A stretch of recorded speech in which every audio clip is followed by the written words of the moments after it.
Hello students, welcome to online lecture of physics. तो बेटा basic math में हमने सबसे पहले जो सब टॉपिक खत्म किया है वो क्या किया है बेटा? ट्रिग्नोमेट्री। क्या किया है? ट्रिग्नोमेट्री। और ट्रिग्नोमेट्री में हमने क्या क्या सीखा है बेटा? एंगल सीखा है, ट्रिग्नोमेट्रिक रेशियो सीखा है, trigonometric ratio at standard angle सीखा है, कास्ट रूल सीखा है, ट्रिग्नोमेट्रिक आइडेंटिटीज सीखा है, ट्रिग्नोमेट्रिक फंक्शन का मैक्सिमम एंड मिनिमम वैल्यू सीखा है। ठीक है, जिसका डीपीपी आपको टेलीग्राम चैनल पे मिल जाएगा। क्लियर है?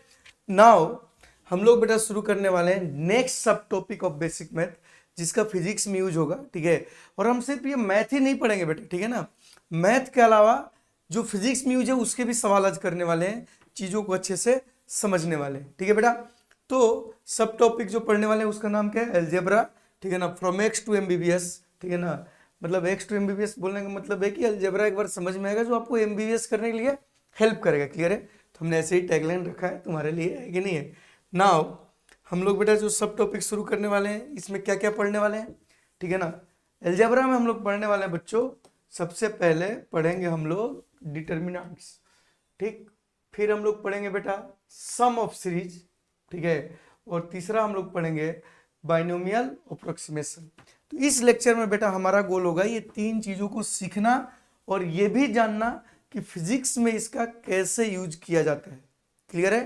तो लेट्स स्टार्ट द लेक्चर। ठीक है, अच्छे से चीजों को समझते हुए आगे बढ़ते हैं। तो सबसे पहले शुरू करते हैं डिटर्मिनेंट्स। पूरा फिजिक्स में डिटर्मिनेंट्स का एक बार यूज आता है। ठीक है ना, एक बार यूज आता है, वो भी किस लिए? Find cross product of vector. सही है, तो अभी मैं आपको सिखाऊंगा डिटर्मिनेंट्स कैसे निकालते हैं, जिससे तुम्हें बाद में हेल्प मिलेगी क्या निकालने में बेटा? Cross product. ठीक है, तो क्रॉस प्रोडक्ट निकालने के लिए हम लोग एक मैथ का कॉन्सेप्ट यूज करते हैं, जिसको क्या बोलते हैं बेटा हम लोग? डिटर्मिनेंट्स। क्या बोलते हैं? डिटर्मिनेंट्स। क्लियर है? तो डिटर्मिनेंट्स होता है क्या? ठीक, डिटर्मिनेंट्स को डिनोट कैसे करते हैं ये समझते हैं। तो बेटा दो टाइप, मतलब बहुत टाइप के डिटर्मिनेंट्स होते हैं, लेकिन समझने के लिए एक सबसे पहले हम लोग समझते हैं कि टू इंटू टू डिटर्मिनेंट्स क्या होता है। ठीक है, टू इंटू टू डिटर्मिनेंट्स क्या होता है? सही, टू इंटू टू डिटर्मिनेंट्स।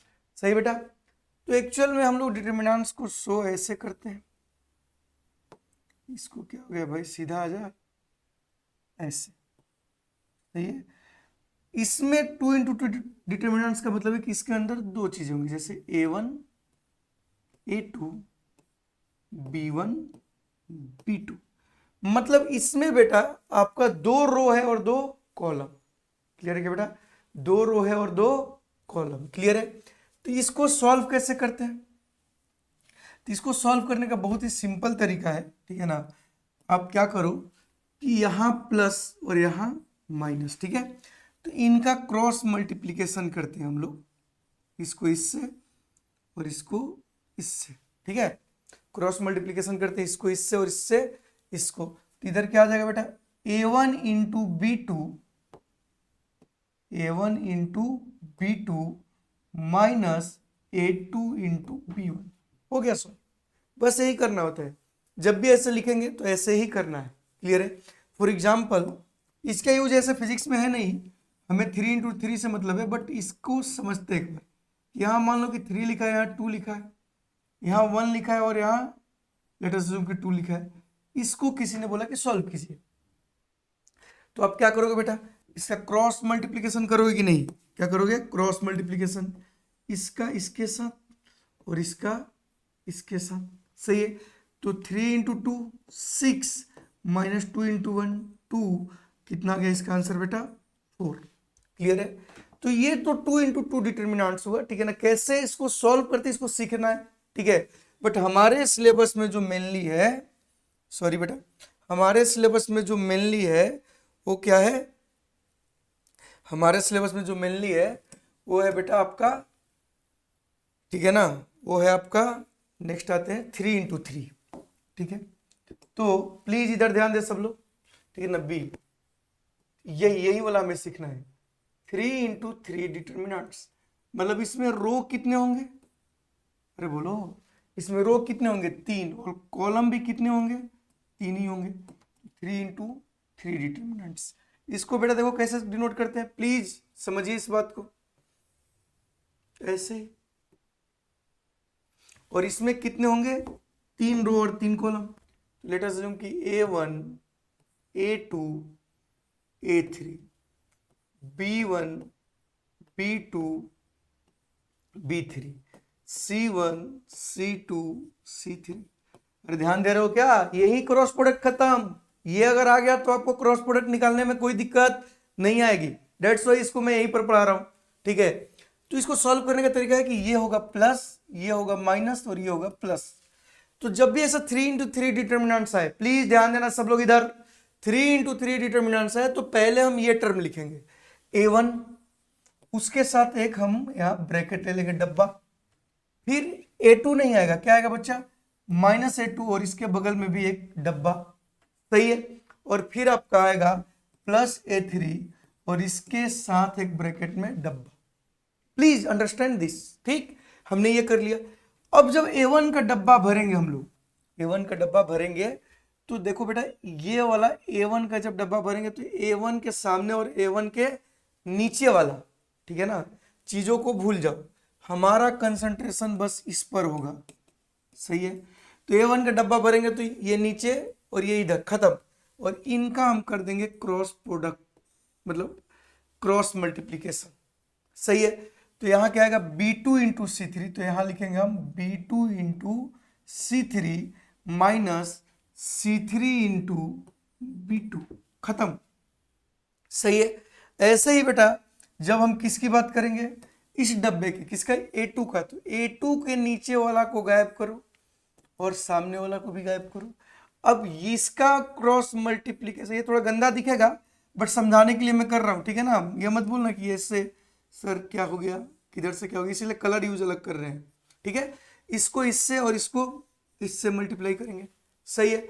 तो क्या आएगा B1 इंटू C3, अरे यार B1 इंटू C3 माइनस क्या आएगा B1 into C3 minus C1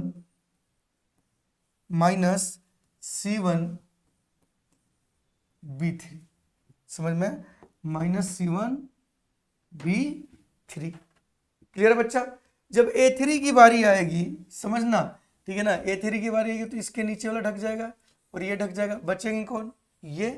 तो इनके बीच हम क्या करेंगे बेटा क्रॉस मल्टीप्लीकेशन, सही है। तो बहुत गंदा दिख रहा होगा बट आपको मैं समझाने के लिए बता रहा हूं, ठीक है। तो यहां करेंगे तो B1 C2 minus C1 B2, सही है। तो एक डिटर्मिनेंट्स को सॉल्व करने का ये तरीका होता है, ठीक है। आपको एक बात समझ में आ गई कि डिटर्मिनेंट्स को सॉल्व करने के लिए ये तरीका होता है, बट हमें इतना लेवल का यूज करना नहीं है, ठीक। हमारा जो यूज होने वाला है वो बस ये होने वाला है, देखो ऐसे डिटर्मिनेंट्स आएंगे क्रॉस प्रोडक्ट का, I cap J cap K cap, ठीक है। और लेट अस अज्यूम कि यहाँ A1 है, यहाँ A2 है, यहाँ A3 है, यहाँ B1 है, यहाँ B2 है, यहाँ B3 है। तो इसको अगर हमें सॉल्व करेंगे तो इक्वल टू हम क्या लिखेंगे, सबसे पहले I कैप उसके साथ एक छोटा सा डब्बा माइनस J कैप उसके साथ भी एक डब्बा प्लस K कैप उसके साथ भी एक डब्बा। तो जब I कैप की बात होगी तो I कैप के नीचे वाला और इधर वाला तो ढक जाएंगे, तो सिर्फ इनका क्रॉस मल्टीप्लिकेशन करेंगे तो A2 into B3 minus B2 into A3, ठीक है बेटा। ये डेटा होता तो और आसानी से हो जाएगा, ठीक है। J का इसके नीचे ढक जाएगा तो A1 into B3 minus A3 into B1, सही है, ये ढक गया J के नीचे वाला। तो cross multiplication A1 into B3 B1 into A3। अब K वाला तो ये ढक जाएगा, तो इनका करेंगे A1 into B2 minus A1 into B2 minus A1 into B2 minus B1 A2। तो this is the concept of determinants. अरे तुम समझ रहे हो, देख रहे हो, चीजों को अच्छे से एनालाइज कर रहे हो, this is the concept of determinants, ठीक है। तो ऐसे हम लोग क्या निकालते हैं बेटा, डिटर्मिनेंट्स निकालते हैं। सही है, अब इसके एक दो एग्जांपल कर लेते हैं जल्दी से, ठीक है। पहला क्वेश्चन, ठीक ठीक है बेटा, इधर देखो, क्वेश्चन नंबर 1 सॉल्व। सही है, आपको किसी ने बोला कि इसको सॉल्व कीजिए, आई जे कैप के कैप 2 4 1 1 2 0, इसको सॉल्व कीजिए किसी ने बोला। तो हम कुछ नहीं करेंगे, कोई रॉकेट साइंस नहीं करेंगे, पहले क्या लिखेंगे, आई कैप उसका डब्बा माइनस जे कैप उसके ब्रैकेट में डब्बा प्लस के कैप उसके ब्रैकेट में डब्बा। सही है, अब आई कैप लिखेंगे तो बेटा इसको ढक लेंगे, 4 इंटू 0 0, 2 इंटू 1 -2, ठीक। जे में इसको ढक लेंगे, 2 इंटू 0 0, 1 इंटू 1 1, तो 0 -1, ठीक। जब के लिखेंगे तो ये ढक लेंगे, तो 2 दूनी 4, 1 इंटू 4, तो बेटा कितना 4 -4। तो जब हम इसको सॉल्व करेंगे तो कितना आएगा, ये आ गया -2 आई कैप, ये देखो माइनस माइनस प्लस जे कैप, और वो तो 0 हो गया, तो 0 के कैप, मतलब आएगा ही नहीं। तुम्हें आया ही नहीं, सॉल्व कर दिया, खत्म कहानी, ठीक। अगर तुमसे कोई पूछे कि इसको सॉल्व करो, लो लो बच्चों जल्दी करो, ठीक है ना। स्क्रीन पॉज करके इस सवाल को खुद से करके देखो कि तुमने सीखा कि नहीं सीखा। 2 3 -1, थोड़ा माइनस माइनस को लाते हैं कि और कंफ्यूज हो जाओ, 3 5, इसका निकालना है। तो हमारे पास तो बस सिंपल तरीका है, क्या है बेटा, इधर देख रहे हो तुम लोग यार, प्लीज इधर देखो, आई कैप डब्बा माइनस जे कैप डब्बा प्लस के कैप डब्बा, ठीक है ना। चीजों को सीखते चलना है ना, आराम से, प्रोसेस है, रटना कुछ भी नहीं है, हर चीज को क्या करना है बेटा, सीखते चलना है ना, मजाक नहीं, ठीक। चलिए, तो आई कैप लिखेंगे तो 3 इंटू 5 15, तो 15 माइनस 3 इंटू -1 -3। तुम्हें समझ आया क्या, ये क्या किया हमने, ठीक। जे कैप लिखेंगे तो इसको ढकेंगे, 5 इंटू 2 10, माइनस 2 इंटू -1 2 आएगा, तो हम 2 लिखेंगे। सही बेटा, उसके बाद जब के कैप की बारी की तो 3 इंटू 2 6, ठीक है, 3 इंटू 2 6, और यहां बेटा -2 इंटू 3 -6, और पहले से माइनस और इधर फिर -6। सही है, तो इसको हम जब सॉल्व करेंगे तो ये क्या आएगा, 15 और 3 18 आई कैप, है कि नहीं है, और इधर बेटा -8 जे कैप, ठीक, और उधर 12 के कैप, सॉल्व। सही है, तो आई होप आप ये सॉल्व करना सीख गए कि हाउ टू फाइंड डिटर्मिनेंट्स। तो पहला टॉपिक जो हमारा गोल था डिटर्मिनेंट्स पता करने के लिए, वो हमने सीखा। इसके सवाल आपको डीपीपी में मिल जाएंगे जो कि टेलीग्राम चैनल पे उपलब्ध है, ठीक है। नाउ सेकेंड टॉपिक, ये बीच में क्यों आ गया, ठीक है ना, हम पढ़ेंगे सम ऑफ सीरीज, ठीक है। सम ऑफ सीरीज में हम लोग टोटल 5 टॉपिक पढ़ने वाले, ठीक है ना।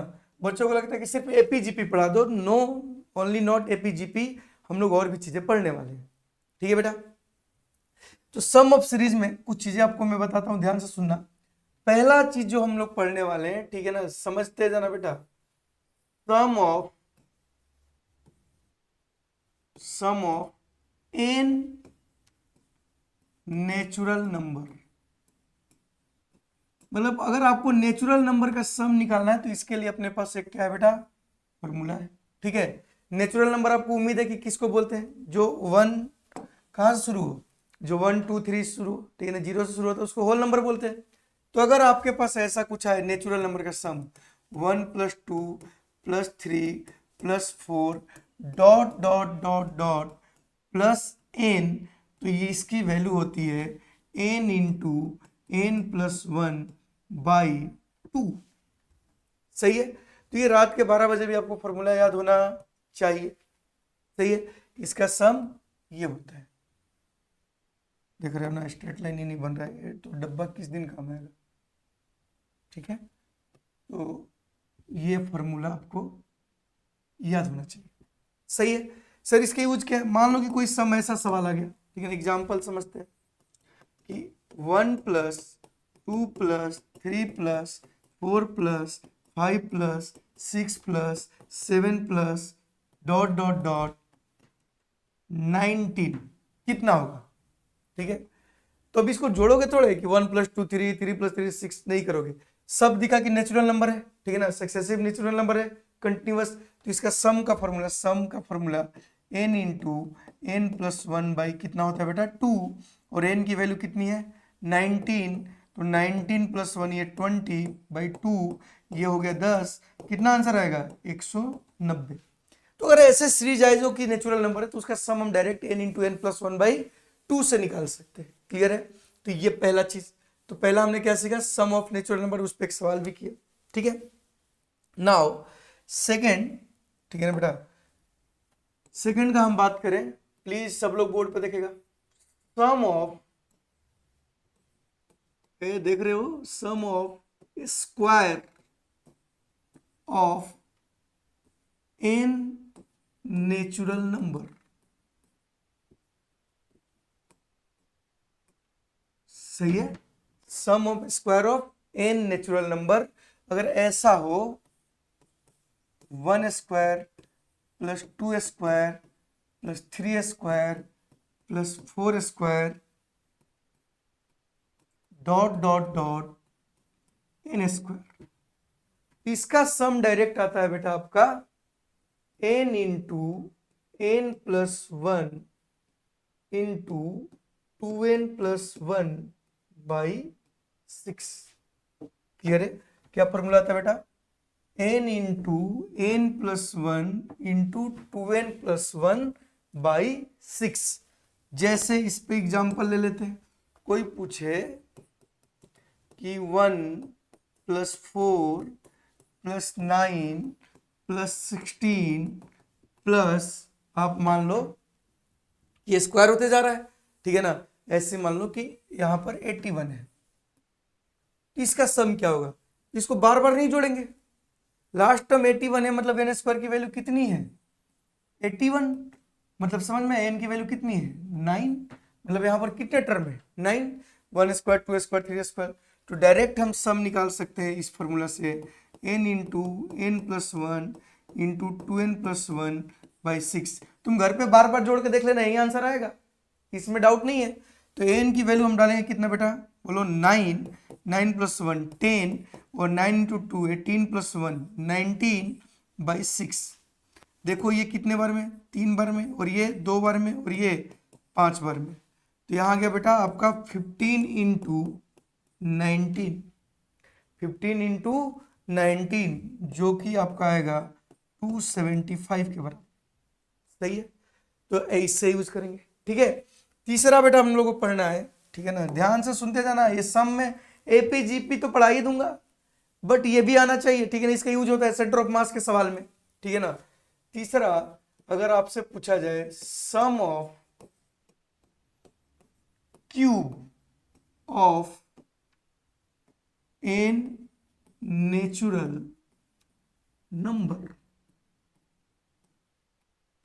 सही बेटा, sum of cube of n natural number, तो अगर ऐसा कुछ आए 1 cube plus 2 cube plus 3 cube dot dot dot n cube, तो ये होता है बेटा बराबर आपका n into n plus one by 2 का होल स्क्वायर, मतलब सम ऑफ नेचुरल नंबर का होल स्क्वायर हो गया। ठीक, तो ये तुम्हारा बेटा क्या हो गया, क्यूब का। सही है, इस पर भी हम चाहे तो सवाल कर सकते हैं, है कि नहीं है, बट हम लोग नहीं करेंगे।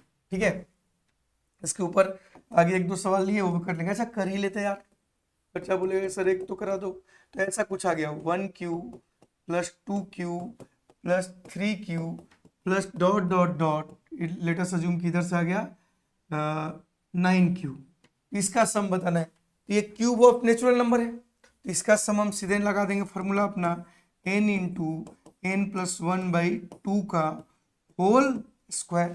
ठीक, अब उसके जगह पुट करोगे तो क्या आएगा, n की वैल्यू कितनी है बेटा 9, तो 9 इंटू 10 बाई 2 का होल स्क्वायर, मतलब ये आ जाएगा आपका 45 का होल स्क्वायर। 45 का होल स्क्वायर कितना होगा बेटा, अरे बोलो कितना होगा, कितना, 45 इंटू 45 करेंगे, 5 के स्क्वायर का ट्रिक जानते हो, 2 20 225, और ये 4 से करोगे तो 180। सही है, तो ये 5 2 0 2 2025, तो ये आ गया 2025। सही है, इसका ट्रिक भी होता है कि जैसे 45 है तो पहले इसका ट्रिक कैसा होता है याद करने का कि अगर 5 लास्ट में है तो स्क्वायर करते हो तो क्या कर दो, 5 का स्क्वायर क्या हो गया 25। अरे देखो 5 का स्क्वायर क्या हो गया 25। अब इन दोनों को मल्टीप्लाई कर दो, कितना आ गया 20।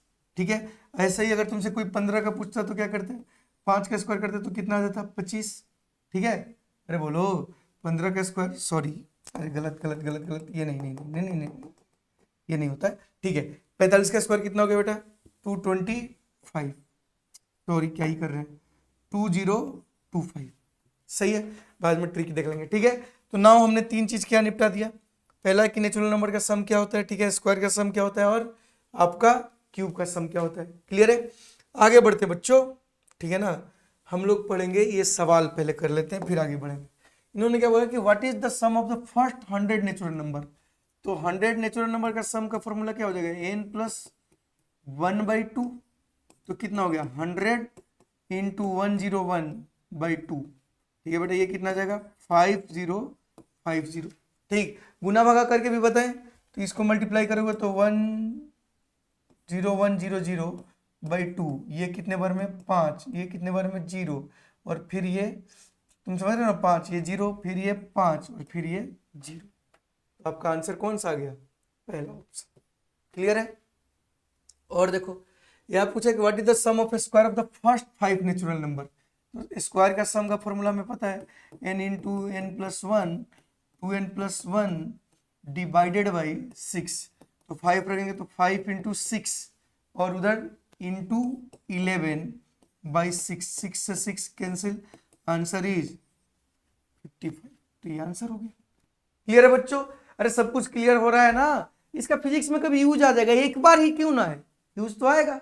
ठीक है, नाउ आपके पास नेक्स्ट टॉपिक है एपी, अर्थमेटिक प्रोग्रेशन। ठीक है, एपी क्या होता है बेटा, ये भी एक सीरीज ही होता है। ठीक है ना, ये एक सीरीज होता है, ठीक है ना, जिसमें ऐसा समझो कि कॉमन डिफरेंस होता है, और कॉमन डिफरेंस को हम लोग किससे डिनोट करते हैं, डी से। ये कॉमन डिफरेंस क्या होना चाहिए, कॉमन डिफरेंस क्या होना चाहिए बेटा, कॉमन डिफरेंस कांस्टेंट होना चाहिए। ठीक है ना, तो कॉमन डिफरेंस क्या होना चाहिए, कांस्टेंट होना चाहिए, कांस्टेंट बिटवीन टू सक्सेसिव, ठीक है ना बेटा, टर्म। दो सक्सेसिव टर्म में क्या होना चाहिए, डिफरेंस कॉमन होना चाहिए, कांस्टेंट होना चाहिए। ठीक है, उसको हम क्या बोलते हैं, एपी। जैसे एग्जांपल, एग्जाम्पल, ठीक, एग्जाम्पल बहुत सिंपल है कि भैया 2 4 6 8 10 12, तो ये क्या है, एपी है। क्या बेटा, एपी। कैसे, क्योंकि इन दोनों के बीच का डिफरेंस कितना आएगा, 4 - 2 2, अगला 6 - 4 2, ये 2। तो अगर नेक्स्ट टर्म के साथ अगर डिफरेंस क्या है बेटा, कांस्टेंट, तो इसको क्या बोलते हैं, एपी। क्या बोलते हैं, एपी। डिफरेंस कांस्टेंट होना चाहिए। क्लियर है, और यहां से इस बात को समझो कि एपी को कैसे डिनोट करते हैं कि पहला टर्म अगर ए है तो नेक्स्ट टर्म क्या होगा, a+d। ठीक, उसका नेक्स्ट टर्म क्या होगा, a+2d, उसका नेक्स्ट टर्म क्या होगा, x+3d। तुम ध्यान से देखो तो जब फर्स्ट टर्म में d नहीं है, सेकेंड टर्म में 1d है, थर्ड में 2d है, फोर्थ में 3d है, तो सोच के बताओ कि nth टर्म में क्या होगा, n-1d। सही है, इसको बेटा हम लोग क्या बोलते हैं, लास्ट टर्म। इसको क्या बोलते हैं हम लोग, लास्ट टर्म, या एक और इसका नाम है nth टर्म।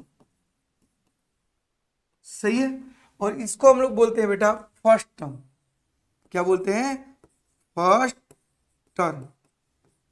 सही है, तो यहां से हमें क्या पता चला कि जो लास्ट टर्म होता है उसको हम डिनोट करते हैं tn से, जिसकी वैल्यू होती है a+n-1 इंटू डी। अच्छा, हम सिर्फ पढ़ ही नहीं रहे बेटा, इसके सवाल आपको कहाँ मिल जाएंगे, डीपीपी में मिल जाएगा, और एग्जाम्पल भी हम लेंगे। तो लास्ट टर्म की वैल्यू हमेशा a+n-1 इंटू डी होती है, और सम ऑफ जो आता है एपी, अगर इसको सम किया जाए तो सम ऑफ एपी जो आता है वो आता है n/2 2a plus n minus 1 into D का ब्रैकेट। सही है, तो ये तुम्हारा किसका फॉर्मूला है बेटा, सम ऑफ एपी। या एक और फॉर्मूला हम लोग यूज कर सकते हैं सम ऑफ एपी का, ठीक, वो है एस इक्वल टू, ठीक है ना, n/2 first term plus nth term, या लास्ट टर्म लिखो इसको, ठीक है, last term, first term plus last. Summation of AP का फॉर्मूला जो है 2 है, n/2 2a plus n minus 1 into D, या n/2 first term plus last term. तो एपी का अगर आपको सम निकलना है तो हम यही यूज करेंगे। फॉर एग्जांपल एक एपी लेते हैं, तो कोई भी एपी का अगर समेशन तुम्हें निकालना है अर्थमेटिक प्रोग्रेशन का, तो आपको 3 चीज चाहिए, ए चाहिए, एन चाहिए, डी चाहिए। ये 3 चीज की जरूरत पड़ेगी। ए एन डी पता है तो आपको कोई दिक्कत नहीं है, ठीक, मतलब एन तो चाहिए चाहिए, एन तो मस्ट है, ठीक है ना, तो ये हमें चाहिए ए एन डी। अच्छा ए एन डी नहीं रहे तो एन खाली रहे और फर्स्ट एंड लास्ट टर्म रहे तो हम समेशन निकाल सकते हैं। किसी ने पूछा इसको सॉल्व कीजिए, हाँ ठीक है, किसी ने बोला 2 प्लस 4 प्लस 6, ठीक है ना, सॉरी एक काम करते हैं, 2 प्लस 6 प्लस, ठीक है बेटा, 2 प्लस, ठीक है ना, 6 plus 10 plus dot dot dot 62। कोई बोला इसका समेशन बताओ, तो अगर इसका समेशन पूछा गया तो हम पहले देखेंगे कि ये क्या है बेटा, एपी है। इनके दोनों के बीच का डिफरेंस कितना है, 4, इन दोनों के बीच का डिफरेंस कितना है, 4, मतलब एपी है। जिसमें हमें पता चला कि पहला टर्म मतलब ए की वैल्यू कितनी है, 2 है, और डी की वैल्यू कितनी है बेटा, 4 है। नहीं तुम्हें समझ में, ए की वैल्यू 2 है और डी की वैल्यू कितनी है, 4, लेकिन एन तो दिया ही नहीं है, हमें तो समेशन निकालने के लिए एन चाहिए, ठीक, एन तो दिया ही नहीं, बिना एन का तो समेशन नहीं निकलेगा, बट हमें लास्ट टर्म दिया हुआ है, मतलब हमें टी एन की वैल्यू दिया हुआ है, मतलब वो कितना दिया हुआ है, 62, और हमें पता है कि टी एन क्या होता है, a plus n minus 1 into d. तो यहाँ हम लिखेंगे 62, ए की वैल्यू कितना बच्चों, 2, एन हमें पता नहीं है, यही तो हमें पता करना है, डी की वैल्यू 4, ये आगे 60 equal to n minus 1 into 4। तो यहाँ से n माइनस 1 इक्वल टू आ गया 60/4 15, मतलब n की वैल्यू कितनी आ गई, 16। तो नाउ वी गॉट n। सही है, हमसे तो पूछा समेशन, तो समेशन का फॉर्मूला ये लगाएंगे क्योंकि लास्ट टर्म पता है, n/2 first term plus last term. सही है, तो n की वैल्यू कितनी आएगी, 16/2, फर्स्ट कितना 2 और लास्ट कितना 62। सही है, तो ये ध्यान से देखो तो कितना आ गया, 8 इंटू 64। अब 8 इंटू 64 आप कैलकुलेट कर लोगे, 8 इंटू 64, तो 8 इंटू 64 कितना है बेटा, मतलब सम कितना है, ठीक, सम आ गया 8 इंटू 64 करोगे तो 32 3 512 512। क्या तुम्हें बात समझ में आई, वैसे हम कर सकते हैं, ठीक। जैसे ये सवाल है, इस सवाल में क्या पूछा गया, which of the following as an arithmetic progression, AP कौन है, तो चेक करेंगे इनका कॉमन डिफरेंस कितना है, इसके बीच का डिफरेंस बेटा बताओ 2 और इसके बीच का डिफरेंस 4, तो ये तो एपी हो ही नहीं सकता, ये तो एपी हो ही नहीं सकता। इसके बीच का डिफरेंस कितना है 5, नेक्स्ट का डिफरेंस कितना है 5, नेक्स्ट का डिफरेंस कितना है 5, नेक्स्ट का डिफरेंस कितना है 5, मतलब एपी है, क्योंकि 2 सक्सेसिव टर्म का डिफरेंस हमेशा क्या रहना चाहिए, कांस्टेंट। अगर इसका बात करें तो इसके बीच का कितना है डिफरेंस 3, बट इसके बीच का डिफरेंस कितना है 6, तो ये पी नहीं है। ये भी देखो इसके बीच का डिफरेंस कितना है 7 और इसके बीच का डिफरेंस कितना है 14, तो ये भी एपी नहीं है, तो आंसर ये हो गया, ठीक। तो आपसे ऐसा पूछा गया कि एपी कौन है, ठीक है। एक ये भी सवाल देखो, what is the sum of first 20 term of AP, first 20 term of AP, बहुत ही सही। तो हमें सबसे पहले एन की वैल्यू दिखा, टोटल टर्म कितने हैं 20, नाउ एपी 2538 है, तो हमें ए की वैल्यू दिखा कितना 2 और हमें कॉमन डिफरेंस दिखा कितना 3। अब हमें समेशन पूछा, हमें लास्ट टर्म नहीं पता है, तो हम फॉर्मूला ये लगाएंगे n/2, सही है ना बेटा, 2a plus n minus 1 into d. तो यहां से क्या आ जाएगा बेटा 20/2, 2a मतलब 4 प्लस ये देखो 20 माइनस 1 19, 19 इंटू 3, अरे हाँ तो बोलो 19 इंटू 3, क्योंकि कॉमन डिफरेंस 3 है, तो ये हो गया 10 इंटू ये कितना हो गया बेटा 19 इंटू 3 57, तो 4 प्लस 57, सही है। तो 61 इंटू 10 610 है क्या कोई ऑप्शन? कुछ गड़बड़ की क्या बेटा? ये कितना आएगा 19 इंटू 1 मिनट 2 है कितना गया 4, n/2 20/2, सही है। और n-1 मतलब n कितना है 19 इंटू 3, 19 इंटू 3 कितना होता है बेटा 57, 57 प्लस 4 61, 610 आना चाहिए, ठीक है। तो कोई ऑप्शन शायद नहीं है, ठीक है। तो इसका आंसर क्या हो जाएगा बेटा, ये ले लेते हैं 610। देख लो कोई गड़बड़ तो नहीं किए हैं, n/2 कैलकुलेशन में मिस्टेक हो सकता है, ऑनलाइन लेक्चर है तो कोई सामने है नहीं, तो कभी कभी हो सकता है, बट जनरली नहीं होगा। बट एक बार चेक कर लो, इसमें कोई गड़बड़ तो नहीं है। पहला टर्म 2 है, उसके बाद हमने यूज किया, सही है, ठीक है बेटा। Sum of the first 20 term, तो n की वैल्यू 20 लिए, बिल्कुल सही, 610 आएगा, पहला ऑप्शन बना लेंगे हम लोग, ठीक है। नेक्स्ट बेटा हम लोग पढ़ने वाले हैं ज्योमेट्रिकल प्रोग्रेशन, ठीक। सबसे ज्यादा यूज इसी का है, उसमें भी एक स्पेशल जीपी का ज्यादा यूज होता है। इसको हम लोग क्या बोलते हैं बेटा, जीपी बोलते हैं, सही है, क्या बोलते हैं, जीपी, ठीक है। तो इसको समझते हैं बेटा, ठीक है ना, किसको समझते हैं, जीपी को समझते हैं, ठीक। तो जीपी में क्या होता है बेटा कि कॉमन रेशियो होना चाहिए, उसमें क्या था कॉमन डिफरेंस, इसमें क्या होना चाहिए common ratio between two successive term, ठीक। सक्सेसिव टर्म के बीच क्या होना चाहिए बेटा, कॉमन रेशियो, ठीक है। जैसे एपी के एग्जांपल क्या हो जाए, जीपी के एग्जांपल क्या हो जाएगा 2 4 8 16 32, ये क्या है, ये बेटा आपका जीपी है, क्योंकि इनका इसके बीच का कॉमन रेशियो 4/2 2, 8/4 2, 16/8 2 और 32/16 2, तो ये अपना क्या है बेटा जीपी है। जीपी को हम डिनोट कैसे करते हैं, तो जीपी को डिनोट करते हैं पहला टर्म ए, तो नेक्स्ट टर्म क्या होगा ए आर, उसका नेक्स्ट टर्म क्या होगा ए आर स्क्वायर, तीसरा में स्क्वायर है तो nth में क्या आएगा ए आर n-1, तो इसको हम लोग बोलते हैं बेटा फर्स्ट टर्म, ये आपका क्या है फर्स्ट टर्म, सही है।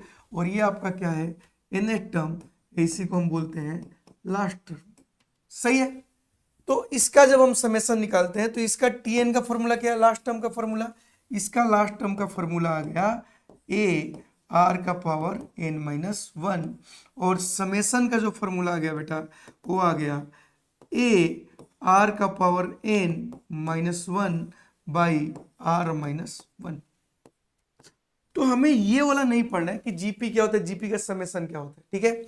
इस पर अगर तुम देखो तो सवाल वाल भी कर सकते हैं, बट हमें मेनली मतलब है किससे, इनफाइनाइट जीपी से, ये हमारे फिजिक्स में यूज होने वाला है। इनफाइनाइट जीपी का मतलब है बेटा कि इसका नंबर ऑफ टर्म कितना हो जाएगा इन्फिनिटी, नंबर ऑफ टर्म कितना हो जाएगा बेटा इन्फिनिटी, और नंबर ऑफ टर्म इन्फिनिटी, और अगर आर की वैल्यू समझ आया, आर की वैल्यू मोर देन 1 है, समझना, अगर कॉमन रेशियो की वैल्यू मोर देन क्या है बेटा 1, मतलब उसका मैग्नीट्यूड मोर देन 1 है, तो सम जो आएगा इन्फिनिटी सीरीज का वो इन्फिनिटी ही आएगा। ऐसा क्यों बोला मैंने, ऐसा क्यों बोला मैंने, ऐसा इसलिए बोला कि अगला वैल्यू पहले वाला से बढ़ते जा रहा है, बढ़ते जा रहा है, बढ़ते जा रहा है, बढ़ते जा रहा है, और इन्फिनाइट टर्म है तो बढ़ते बढ़ते क्या हो जाएगा इन्फिनिटी हो जाएगा। तो जब r की वैल्यू मोर देन 1 हो तो उसका सम इन्फिनिटी आएगा, इसका कोई फॉर्मूला नहीं। लेकिन अगर r की वैल्यू का मैग्नीट्यूड लेस देन 1 हो तो वैल्यू घटते जाएगी, घटते जाएगी, घटते जाएगी, और घटते घटते जीरो हो जाएगी। तो इसका जो समेशन आता है, ठीक है ना बेटा, ये याद रखना, एस ऑफ इन्फिनिटी पहला टर्म बाई 1 माइनस आर आता है, सही है, पहला टर्म बाई 1 माइनस आर आता, बहुत बार यूज होगा, और मैं आज ही के लेक्चर में आपको फिजिक्स में कैसे यूज होगा वो करके दिखाएंगे, ठीक है। तो ये बेटा a बाई 1 माइनस क्या होता है आर होता है, क्लियर। तो ये इनफाइनाइट जीपी का सम का फॉर्मूला हुआ, लगाना कब है जब r less than equal to क्या 1, ठीक है।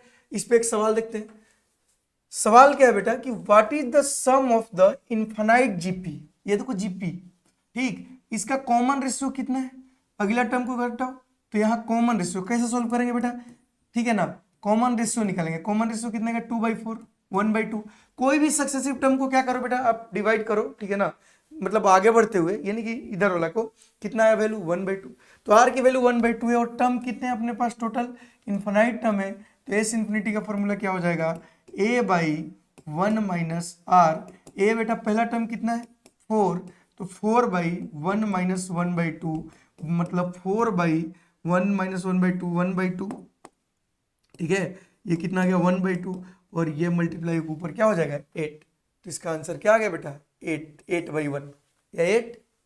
बात समझ आई क्या, इन्फिनाइट जीपी सॉल्व करना बहुत ही आसान है, ठीक है। फॉर एग्जाम्पल अगर मैं ये सवाल की बात करूं, ठीक है ना, बहुत ही सिंपल सवाल है लेकिन अच्छा है, ठीक है, इन एन इलेक्ट्रिक सर्किट में क्या है बेटा, resistance value from infinite geometrical progression with first resistance is R, मतलब इन्होंने बोला है कि ऐसे इन्फिनाइट रेजिस्टेंस है, पहला रेजिस्टेंस कितना है आर, मतलब फर्स्ट टर्म आर हो गया, एंड कॉमन रेशियो दिया है 1/2, मतलब आर की वैल्यू क्या दिया है 1/2, तो बोला कि टोटल रेजिस्टेंस क्या होगा, तो सबको जोड़ेंगे, तो आर इक्विवेलेंट मतलब सबका सम आएगा, और इन्फिनाइट है तो फॉर्मूला 1 माइनस आर, तो यहाँ से बेटा आर इक्विवेलेंट आपका निकल जाएगा, ए की वैल्यू आर, पहला term R, 1 minus 1/2, answer is 2r। समझ में, तो ऐसे सवाल आपके बन सकते हैं, ठीक है ना बेटा, इन्फिनाइट जीपी पे इन्फिनाइट टर्म आ गया, अगर फिजिक्स के सवाल में इन्फिनाइट टर्म आ गया, ठीक है ना बेटा, तो ये बात आप मान लो, ठीक है ना, कि चीजें आपके लिए क्या हो गई, आसान हो गई, क्लियर है। तो ये बेटा आपका इन्फिनाइट जीपी हुआ। ये सवाल देखते हैं, इसमें क्या बोला है कि टोटल इलेक्ट्रिक पोटेंशियल कहाँ बताना है, ओरिजिन पे, सही है, और ये देखो बेटा डॉट डॉट डॉट बोला है, मतलब इन्फिनिटी तक चार्ज है, क्लियर है, और बोला है कि पोटेंशियल का जो फॉर्मूला होता है वो क्या होता है, AQ/R, सही है, अच्छा सवाल है, ठीक है ना, अभी तो नहीं, इलेक्ट्रोस्टैटिक्स में इसको हम यूज करने वाले हैं, इसलिए मैं आपको यहाँ बता रहा हूँ, ठीक है ना, सिर्फ बेसिक मैथ पढ़ने से क्या होता है, फॉर्मूला जान के उसका एप्लीकेशन क्या है ये भी तो हमें समझना पड़ेगा, तो इसलिए हम बेसिक मैथ में ये सवाल करा रहे हैं कि आपको बात समझ में आए। अब मान लो कि ओरिजिन पे, ये ओरिजिन है बच्चा, क्या ये ओरिजिन है, यहां पर हमसे पोटेंशियल पूछा, पोटेंशियल तो स्केलर क्वांटिटी है, तो डायरेक्ट ऐड होगा, वेक्टर भी नहीं है, ठीक है, तो पहला चार्ज क्या है बेटा Q/2 जो d दूरी पर रखा हुआ है, दूसरा चार्ज क्या है Q/4 जो 2d दूरी पर रखा हुआ है, तीसरा चार्ज क्या है बेटा Q/8 जो कि 4d दूरी पे रखा हुआ है, ऐसे कितने हैं इन्फिनाइट। तो अगर हमें ओरिजिन पे पोटेंशियल चाहिए, प्लीज अंडरस्टैंड दिस, अगर हमें ओरिजिन पे पोटेंशियल चाहिए तो किसके कारण आएगा, सबके कारण आएगा, B1 plus B2 plus B3 plus dot dot dot V infinity तक, सही है, तो फॉर्मूला तो KQ/R है, तो अगर हम निकाले तो पहले के कारण क्या आएगा KQ/2, क्योंकि पहला चार्ज Q/2 है और दूरी कितनी है d, दूसरा अगर निकालेंगे तो उस पर चार्ज कितना है KQ/4 और दूरी कितनी है 2d, तीसरा अगर लिखेंगे तो KQ/8 और उसकी दूरी कितनी है 4d, dot dot dot infinity. तो बेटा इसमें से आप ध्यान से देखो तो कॉमन कुछ आएगा, अरे बोल दो कुछ कॉमन आएगा, यस सर, KQ/d कॉमन आएगा, तो यहाँ क्या बचेगा 1/2, यहाँ क्या बचेगा 1/8, यहाँ क्या बचेगा 1 बाई, बेटा देखो 32, डॉट डॉट डॉट इन्फिनिटी, सही है, चाहो तो इसमें से 1/2 भी कॉमन ले सकते हैं कि नहीं, अरे 1/2 भी कॉमन ले सकते हैं, ठीक, तो ये तो इन्फिनाइट जीपी है, जिसका फर्स्ट टर्म कितना है 1/2 और कॉमन रेशियो कितना है 1/4, क्लियर बच्चा, तो हम इसका समेशन लगा देंगे KQ इंटू पहला term 1/2 divided by 1 minus R की जगह 1/4, देखो इन्फिनाइट जीपी का फॉर्मूला। अब इसको आप सॉल्व करोगे तो क्या आ जाएगा KQ इंटू 1/2 और ये बेटा कितना आ जाएगा 4/3, सॉरी 3/4, तो 3 इधर और 4 उधर, और ये कितने बार में 2, तो आंसर क्या आ गया 2/3 KQ, ठीक, डरना मत, अभी हमने आपको बता दिया, पर डरना मत, इसका यूज किया कब है बेटा आपका इलेक्ट्रोस्टैटिक्स में, तो आंसर कौन सा हो गया थर्ड। तो ऐसे इन्फिनाइट जीपी का सम हम यूज करते हैं, क्लियर बेटा। नाउ अब हम लोग बेटा जो टॉपिक पढ़ने वाले हैं वो पढ़ने वाले हैं बाइनोमियल अप्रोक्सीमेशन, क्या पढ़ने वाले हैं बाइनोमियल अप्रोक्सीमेशन। ये बेटा रूल क्या बोलता है कि अगर 1 प्लस माइनस एक्स का पावर n हो, सही है, अगर ऐसा हो 1 प्लस माइनस एक्स का power n and x is much much less than 1, x is much much क्या हो बेटा, लेस देन 1। तो इस केस में हम 1 प्लस माइनस एक्स के पावर n को अप्रोक्स लिख सकते हैं 1 प्लस माइनस एक्स। इसको बोलते हैं हम लोग बाइनोमियल अप्रोक्सीमेशन। शर्त यह है कि इसी फॉर्म में होना चाहिए, ठीक है ना, इसी फॉर्म में होना चाहिए। आप ये पाप नहीं कर सकते कि कोई ऐसा टाइप का क्वांटिटी आ जाए 2 प्लस 0.000000001 का पावर 1/2, तो आप बोल दो कि ये तो इससे कम, इसलिए हम यहाँ बाइनोमियल अप्रोक्सीमेशन लगा देते हैं प्लस 1/2 इंटू 0.00001। ये आप नहीं कर सकते, क्लियर है। कम से कम वो करने के लिए यहाँ 1 होना चाहिए, ठीक है ना। यही हम लोग बाइनोमियल अप्रोक्सीमेशन की बात कर रहे हैं, सही है। तो ये हम लगा सकते हैं। सर इसका प्रूफ कुछ है क्या? बिल्कुल बेटा, क्योंकि जब हम यहाँ पर x का पावर, मतलब यहाँ कोई पावर बढ़ेगा तो जब हम एक्सपेंड करेंगे तो स्क्वायर होते जाएगा, एक्स स्क्वायर आएगा, एक्स क्यू आएगा, और छोटी वैल्यू की जितनी भी स्क्वायर करोगे उसका वैल्यू और क्या होते जाएगा, छोटा होते जाएगा। तो हमें ये याद रखना है। यूज कैसा कैसा है फिजिक्स में, यूज कैसे कैसे है। पहला आपको यूज मिल जाएगा ग्रेविटेशन में। जब जी हम कहाँ निकालते हैं बेटा, जी अबव निकालते हैं तो कुछ ऐसा आता है, जी सरफेस, ठीक है ना, 1 प्लस h बाई आर का पावर -2, ये जी अबव होता है। अगर उस सवाल में ऐसा बोल दे कि सर h जो है much much less than r है, मतलब नियर द सरफेस है, मतलब h बाई आर की वैल्यू बहुत ही छोटी किससे हो गई, 1 से।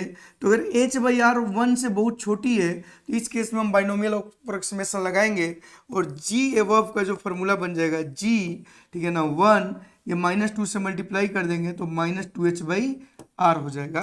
तो इसका हम यूज करेंगे ग्रेविटेशन में, ठीक। और भी अच्छे अच्छे जगह पे यूज है, ठीक है। कैसा यूज है बेटा, एक डीपीपी में हमने सवाल डाला, वो भी देख लेना, उसका भी अच्छा यूज है, ठीक है। तो आपको ये बात समझ में कैसे यूज कर सकते हैं। या किसी ने पूछा कि भैया y इक्वल टू 1.000001 का पावर 1/2 है, इसकी वैल्यू बताओ। तो हम इसको ऐसे लिख सकते हैं 1 प्लस 0.000, ठीक है ना बेटा, कितने जीरो है, 5, 1 का पावर 1/2।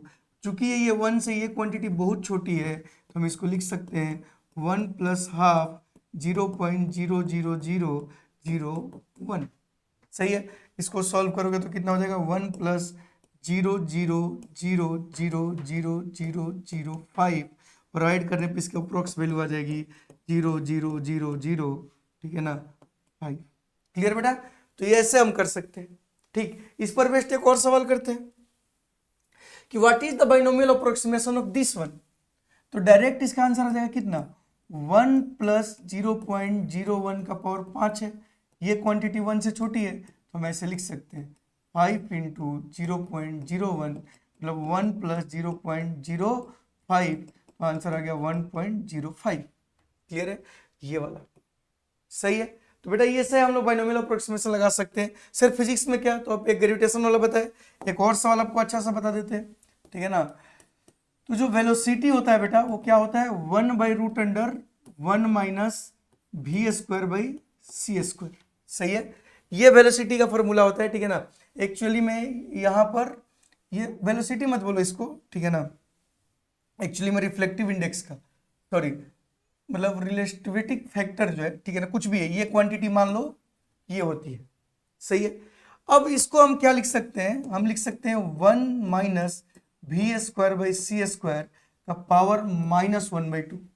जब बचपन में पढ़े हो ना 1/√x कुछ हो तो उसको x का पावर -1/2 लिखेंगे, क्योंकि वेलोसिटी ऑफ v से c हमेशा ज्यादा होगा, तो v is much much less than क्या होगा, c। तो यहां से हमें पता चला कि v/c is much much less than 1, मतलब इसमें हम बाइनोमियल लगा सकते हैं। तो इसका आंसर कितना आ जाएगा, 1 माइनस -1/2 से मल्टीप्लाई करेंगे तो कितना हो जाएगा, +1/2 v²/c²।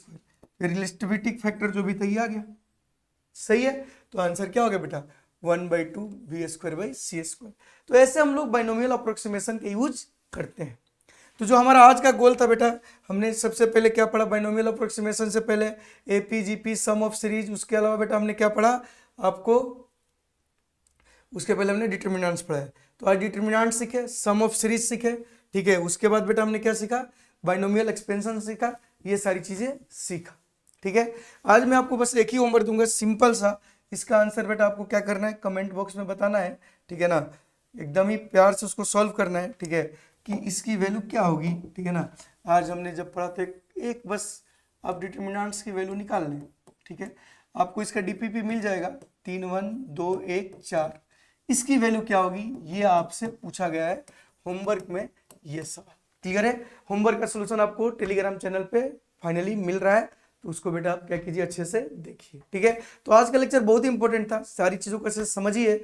नेक्स्ट लेक्चर में बेटा हम लोग बात करेंगे आगे के टॉपिक के बारे में। धन्यवाद।